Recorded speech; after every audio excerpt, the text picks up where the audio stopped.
کوشش کی جاتی یا اپنے سائے سے چھٹکارا حاصل کرنے کا منصوبہ بنایا جاتا۔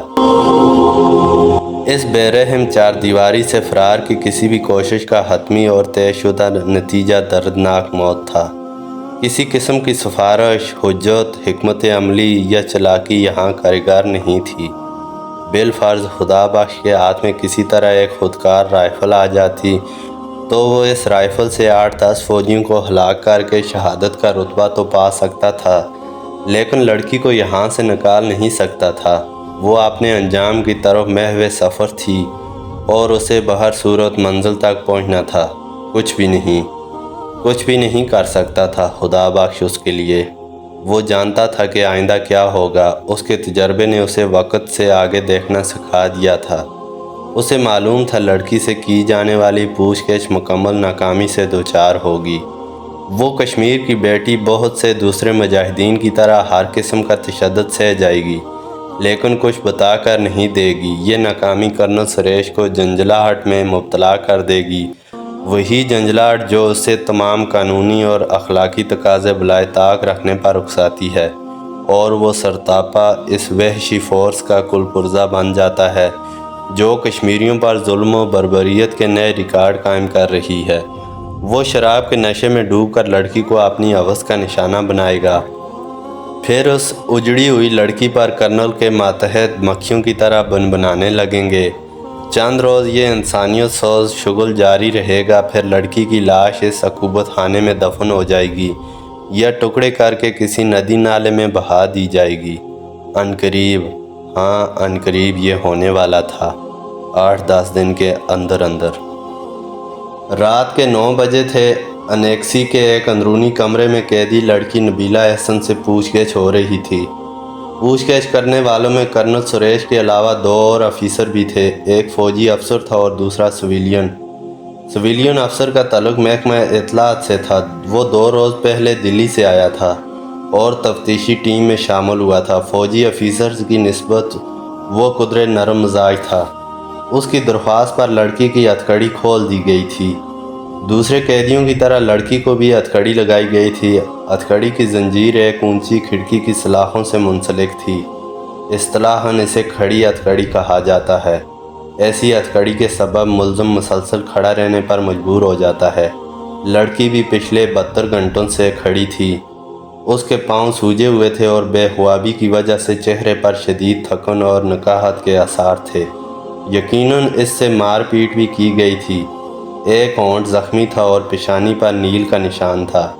کرنل سریش وردی میں تھا۔ آتش دان کی سرخ روشنی میں اس کا چہرہ کچھ اور بھی سرخ نظر آ رہا تھا۔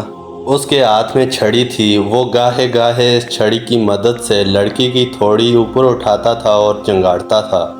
جواب دو، میں کہتا ہوں جواب دو، کس سے رقم لیتی ہو تم؟ کون اسپانسر ہے تمہارا؟ کون ہے؟ لڑکی نے اپنے ہونٹ مضبوطی سے بند کر رکھے تھے۔ وہ خاموش تھی، لیکن اس کا چٹان چہرہ بے زبان حال کہہ رہا تھا، میں کچھ نہیں بتاؤں گی۔ زیادہ سے زیادہ یہی کرو گے کہ میری جان لے لو گے۔ میری جان تو پہلے ہی میرے کشمیر کی ہے۔ میں اسے 100 بار اپنے کشمیر پر قربان کرتی ہوں۔ خدا بخش کمرے کے ایک گوشے میں خاموش کھڑا تھا اور اس پوچھ گچھ کا نظارہ کر رہا تھا۔ اس کے ہاتھ میں تھرموس تھا۔ وہ کرنل سریش کے حکم پر گرم کافی لے کر آیا تھا۔ اسے آئے ہوئے 20-25 منٹ ہو چلے تھے، لیکن کرنل اتنا مصروف تھا کہ اس کی طرف متوجہ ہی نہیں ہو سکا تھا۔ آخر خدا بخش نے مسلسل کھنکھار کر اسے اپنی موجودگی کا احساس دلایا۔ کرنل ایک گہری سانس لے کر کرسی پر آ بیٹھا۔ کافی لیجئے صاحبان۔ اس نے دونوں ساتھی افیسرز کو تھکے لہجے میں دعوت دی۔ نو تھینکس، سول افیسر نے فوراً کہا۔ میرا خیال ہے اب چلتے ہیں، باقی کل دیکھیں گے۔ اوکے، کرنل خوش دلی سے بولا۔ در حقیقت وہ خود بھی لڑکی کے ساتھ دماغ کھپا کر نڈال ہو چکا تھا۔ دونوں افیسرز رسمی کلمات کے بعد کمرے سے باہر نکل گئے۔ اب لڑکی کے علاوہ صرف خدا بخش اور کرنل کمرے میں تھے۔ کرنل بڑے تھکے انداز میں لڑکی کو دیکھ رہا تھا۔ اس کا یوں دیکھنا خطرے کی علامت تھا۔ خدا بخش کو اندازہ ہو گیا کہ اب 1-2 دن میں لڑکی بدترین مصائب کا شکار ہونے والی ہے۔ کافی پینے کے دوران کرنل ایک فائل کے مطالعے میں مصروف ہو گیا۔ زخموں اور تھکن سے نڈال لڑکی اپنی جگہ بیٹھی رہی اور سسکتی رہی۔ خدا بخش کی نظریں لڑکی کے چہرے پر مرکوز تھیں۔ لڑکی جو زندہ تھی لیکن جس کی قسمت میں موت لکھی جا چکی تھی، اسے عنقریب مرنا تھا۔ خدا بخش ایک زندہ شہید کو دیکھ رہا تھا۔ وہ سوچنے لگا، وہ کون سی طاقت ہے جو کشمیر کے نوجوانوں کو ہنستے کھیلتے تکلیفیں سہنے اور پھر موت کو گلے لگانے کا حوصلہ دیتی ہے؟ یہ سوال جتنی بار خدا بخش کے ذہن میں ابھرا تھا، اس کا ایک ہی جواب سامنے آیا تھا، اور یہ جواب تھا آزادی کی خواہش۔ وہ خود بھی تو اسی خواہش کا اسیر تھا۔ اسے 1 برس ہو چکا تھا اپنے پیاروں کی صورتیں دیکھے، اس کی ضعیف ماں، اس کی بیوی، اس کے 3 بچے، 2 لڑکیاں اور 1 لڑکا۔ سری نگر کے ایک نواحی گاؤں میں ایک چھوٹے سے سرسبز گھر کا منظر ہر روز سینکڑوں بار تصور میں آتا تھا، لیکن وہ اس گھر تک جا نہیں سکتا تھا۔ موت کے اس ناقابل شکست قلعے میں وہ پورے 12 ماہ سے محصور تھا۔ کبھی کبھی تو اسے محسوس ہوتا تھا جیسے وہ ایک تنے ہوئے رسے پر چل رہا ہے۔ کسی بھی لمحے کوئی معمولی سی لرزش بھی اسے اذیت ناک انجام سے دوچار کر سکتی تھی۔ کافی پینے کے بعد کرنل سریش لڑکی کی طرف چلا گیا۔ اس نے ایک بار پھر بیت کی چھڑی سے لڑکی کی تھوڑی اوپر اٹھائی اور کوئی بات کی، یا شاید کوئی حرکت کی۔ خدا بخش ٹھیک سے دیکھ نہیں سکا۔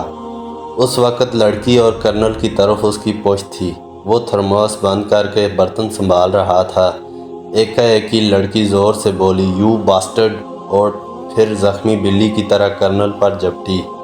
اس کا تماچا کرنل کے منہ پر پڑا اور اس کے ہونٹوں میں دبا سگار اچھل کر دور جا گرا۔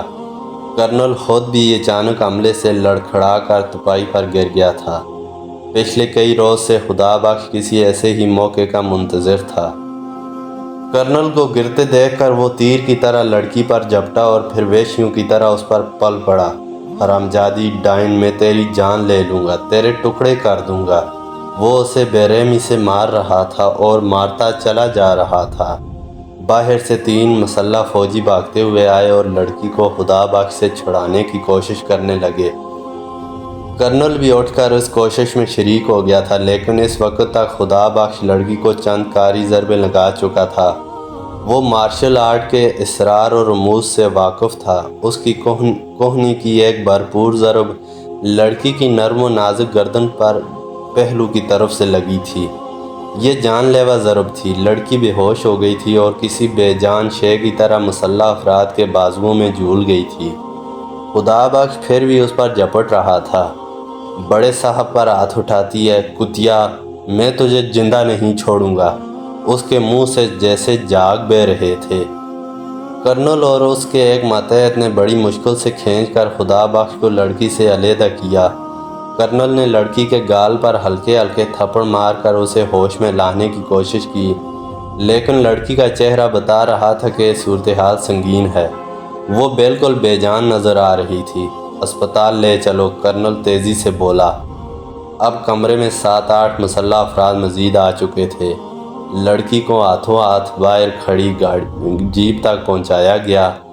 پھر جیپ نے یو ٹرن لیا۔ اس کے پہیوں نے طویل احتجاجی چیخ ماری اور لہراتی ہوئی اس گیٹ کی طرف بڑھتی چلی گئی جسے خدا بخش باب اجل کہتا تھا۔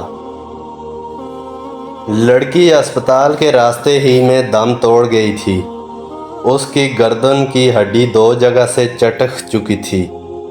اس کی لاش کے ساتھ وہی کچھ ہوا تھا جو شہیدوں کی لاشوں کے ساتھ یہاں ہوتا آیا تھا۔ خدا بخش کو ٹھیک سے علم نہیں تھا کہ لڑکی کی لاش کا کیا ہوا۔ اسے جاننے کی ضرورت بھی نہیں تھی۔ وہ اب اس دنیا میں نہیں تھی۔ اس کا جسد حاکی کہیں بھی ہوتا، اس سے کیا فرق پڑتا تھا؟ خدا بخش اپنے کوارٹر کی گہری تاریکی میں چارپائی پر گمسم لیٹا تھا۔ دروازہ کھلا اور اوم پرکاش یعنی ناصر دبے پاؤں اندر آ گیا۔ اس کی آمد پر بھی خدا بخش نے بستر سے اٹھنے یا بتی وغیرہ جلانے کی کوشش نہیں کی۔ ناصر اس کے قریب کرسی پر بیٹھ گیا۔ "ہاں، کیا خبر لائے ہو؟" خدا بخش نے پوچھا۔